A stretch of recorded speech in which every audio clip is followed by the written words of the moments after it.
नमस्कार. महाधुरळा यूट्यूब चॅनलमध्ये मी गुरु बाळमाळे आपल्या सर्वांचं मनापासून स्वागत करतोय. ज्याची उत्सुकता होती काँग्रेसचे स्वीकृत नगरसेवक कोण, अखेर ही नावं निश्चित झाली आहेत. काँग्रेसनं माजी नगरसेवक सुनील मोदी आणि मुस्ताक मलबारी व माजी नगरसेवक राहुल माने या तिघांना स्वीकृत नगरसेवक म्हणून संधी दिलेली आहे.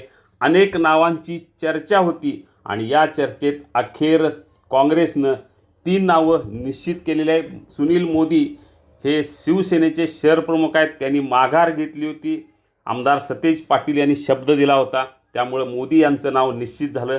त्यानंतर मुस्ताक मलबारी यांनीसुद्धा निवडणुकीतून माघार घेतली आणि काँग्रेसला पाठिंबा दिला, काँग्रेसच्या विजयासाठी प्रयत्न केले. त्याचं बक्षीस म्हणून मुस्ताक मलबारी यांचंही नाव निश्चित झालेलं आहे. राहुल माने हे प्रभाग क्रमांक 9 म्हणून लढले, पण त्यांचा पराभव झाला. प्रभाग क्रमांक 8मध्ये त्यांच्या पत्नी निवडून आल्या, पण शारंगधर देशमुख यांच्या विरोधात लढण्याचं धाडस त्यांनी दाखवलं आणि लढाई जोरात केली. त्यामुळे त्याचं बक्षीस म्हणून आमदार सतेज पाटील यांनी राहुल माने यांना स्वीकृत नगरसेवक म्हणून कोल्हापुरात संधी देण्याचा निर्णय घेतलेला आहे.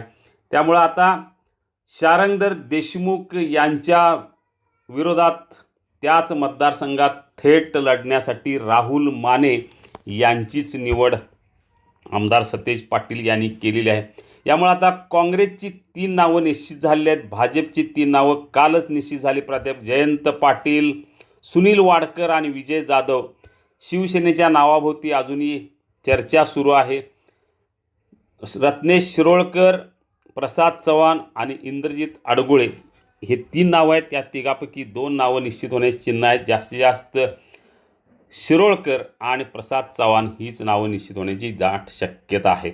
आपल्याला अशाच राजकीय बातम्या हव्या असतील तर आत्ताच सबस्क्राईब करा महाधुरळा यूट्यूब चॅनल. धन्यवाद.